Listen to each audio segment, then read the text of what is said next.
Of history where injustice based on falsehoods, based on taking away the right and freedoms of people to live and survive with dignity, that eventually, when you call a bluff, the tables turn.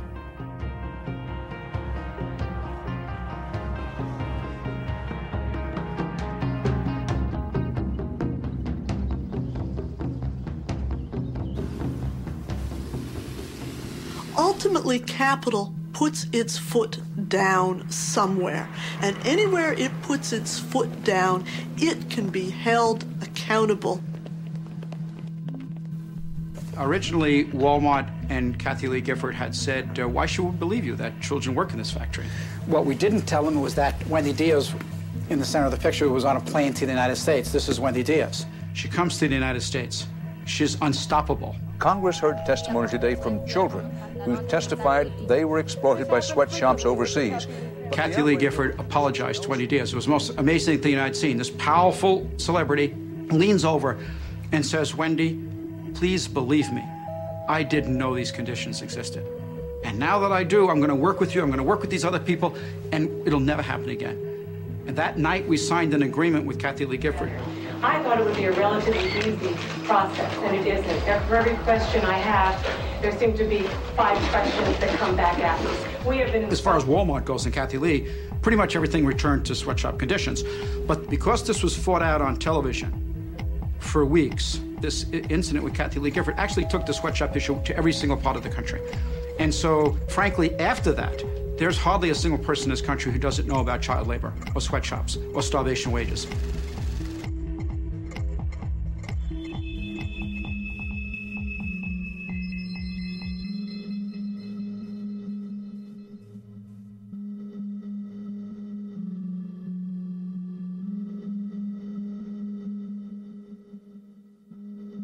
So what we need to do is to look at the very roots of the legal form that created this beast, and we need to think, who can hold them accountable? They're not graven in stone.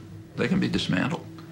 In fact, most states have laws which require that they be dismantled. For too long now, giant corporations have been allowed to undermine democracy here in the United States and all over the world. But today, the National Lawyers Guild and 29 other groups and individuals are fighting back. We are calling upon State Attorney General Dan Lundgren to comply with California law and to revoke the corporate charter of the Union Oil Company of California for its repeated and grievous offenses. This is a statute that is well known. It has been used. It can be used. What this will mean is the dissolution of the Union Oil Company of California, the sale of its assets under careful court orders to others who will carry on in the public interest. This is nothing more than just a smear campaign. This company has been part of California's economy for over 100 years, thousands of jobs. Doesn't mean it's never made any mistakes, paid for those mistakes, but this demonizing of a company, I think I'm in a time warp or something, that I fell asleep and I woke up 50 years ago when we heard that kind of rhetoric. Well, we have a very, very broad set of people angry, well, very it's a broad angry set at this of corporation. People from the left of the spectrum who don't produce anything except hot air. From its complicity in unspeakable human rights violations overseas against women, gays, laborers, and indigenous peoples, to its efforts to subvert U.S. foreign policy and deceive the courts, the public, and its own stockholders, Unocal is emblematic of corporate abuse and corporate power run amok. Extending a business deal with Burma Army is immoral. Unocal cannot do business in Burma without supporting that hopeless regime. It cannot justify.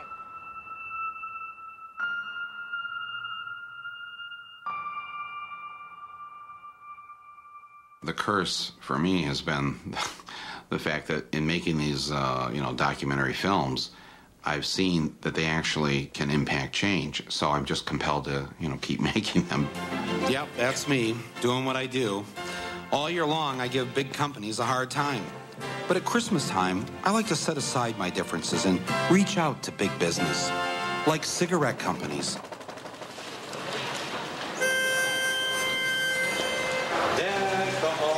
with boughs of holly.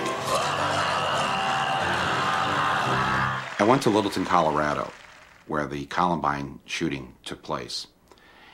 And I didn't know this, but when I arrived, I learned what the primary job is of the parents of the kids who go to Columbine High School. The number one job in Littleton, Colorado, they work for Lockheed Martin, building weapons of mass destruction. But they don't see the connect between what they do for a living and what their kids do at school or did at school. And so I'm kind of, up on my, high horse, thinking about this. And I thought, I said to my wife, we both are, sons and daughters of auto workers in Flint, Michigan. There isn't a single one of us back in Flint, any of us, including us, who ever stopped to think, this thing we do for a living, the building of automobiles, is probably the single biggest reason why the polar ice caps are going to melt and end civilization as we know it. There's no connect between, I'm just an assembler on an assembly line building a car, which is good for people in society. It moves them around. But never stop to think about the larger picture and the larger responsibility of what we're doing. Ultimately, we have to, as individuals, accept responsibility for our collective action and the larger harm that it causes in our world. Today, the first of two historic town hall meetings will get underway in Arcata, California. 61% of Arcadans voted in favor of publicly discussing whether democracy is even possible when large corporations wield so much wealth and power under law. They also voted to form a committee to ensure democratic control over corporations in Arcata. Corporations are